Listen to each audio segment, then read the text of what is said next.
arrangements are made as they are being made, we shall prove ourselves once more able to defend our island coast. Tahun 1874 merupakan tahun yang bersejarah bagi negara Inggris. Bagaimana tidak, pada tahun itu, tepatnya tanggal 10 November, lahir seorang anak laki-laki yang kelak nantinya tidak hanya menjadi ikon negara Inggris, tetapi juga menjadi salah satu pemimpin terbesar dalam sejarah Inggris, bahkan dunia.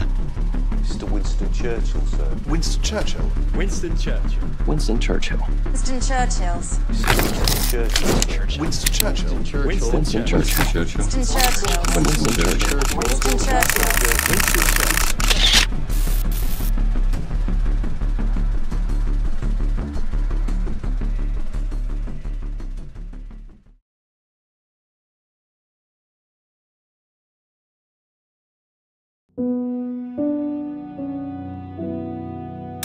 Winston Leonard Spencer Churchill, atau yang lebih dikenal sebagai Winston Churchill, lahir pada 30 November 1874 di Blenheim Palace, Oxfordshire, Inggris.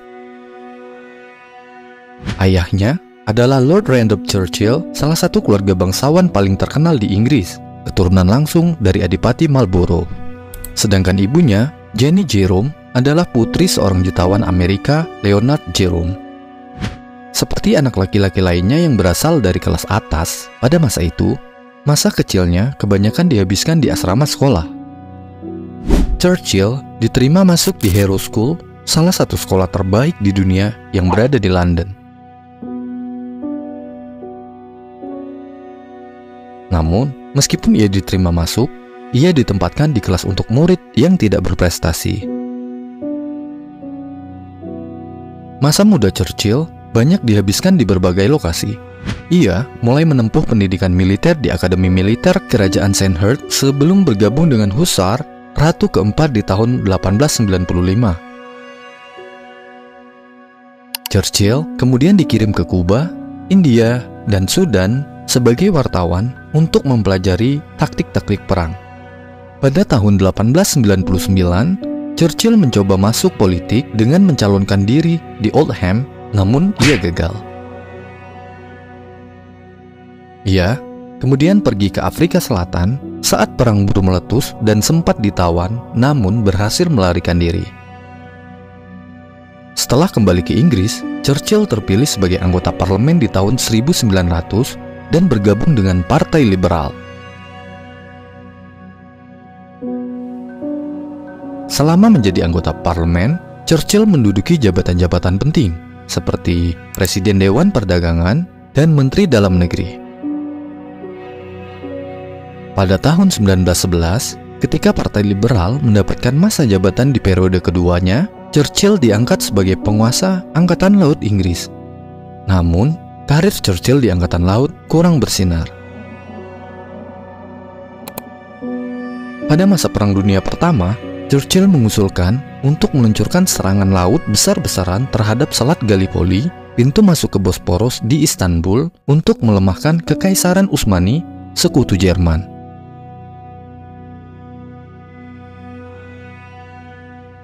Meskipun kampanye Gallipoli awalnya mendapatkan dukungan, namun pada akhirnya kebijakan tersebut menjadi bencana besar bagi Inggris.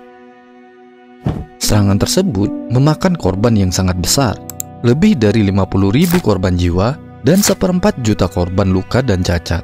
Hal tersebut merusak reputasi Churchill dan ia kehilangan kepercayaan kabinet. Ia pun didepak keluar dari kabinet. Namun, tidak butuh waktu lama, Churchill kembali ke parlemen. Ia menduduki posisi-posisi penting seperti Menteri Munisi yang mengawasi produksi senjata dan amunisi untuk kebutuhan perang. Setelah Perang Dunia Pertama berakhir, Churchill menjadi sekretaris negara untuk perang dan udara. Ia bertanggung jawab atas demobilisasi pasukan. Sikapnya terhadap Jerman dan Rusia Bolshevik sangat keras. Pada tahun 1921, ia diangkat sebagai sekretaris negara untuk koloni, menghadapi masalah di Timur Tengah dan Palestina. Pada tahun 1922, ia kalah dalam pemilu dan tersingkir dari kekuasaan selama masa kegelapan di tahun 1930-an. Meskipun tidak ada jabatan, Churchill tetap produktif sebagai penulis. Ia menghasilkan karya-karya yang monumental. Ia juga menjadi suara yang paling lantang untuk mengingatkan tentang ancaman Nazi Jerman, namun peringatannya diabaikan oleh pemerintah saat itu.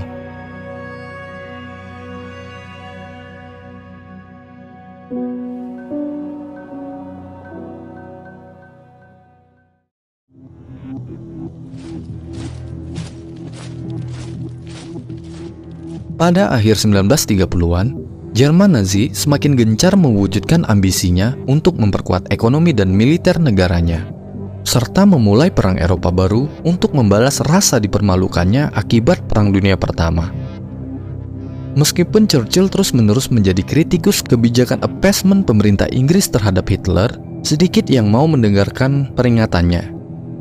Ketika Jerman menyerang Cekoslovakia pada tahun 1938, Chamberlain justru menandatangani perjanjian Munich yang menyerahkan Sudetenland kepada Jerman. Peristiwa ini membuat Churchill sangat marah dan menganggapnya sebagai kekalahan total.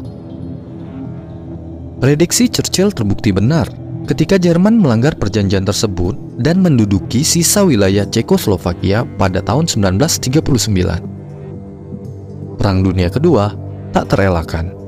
Saat Jerman menyerang Polandia pada September 1939, Inggris dan Perancis menyatakan perang pada Jerman.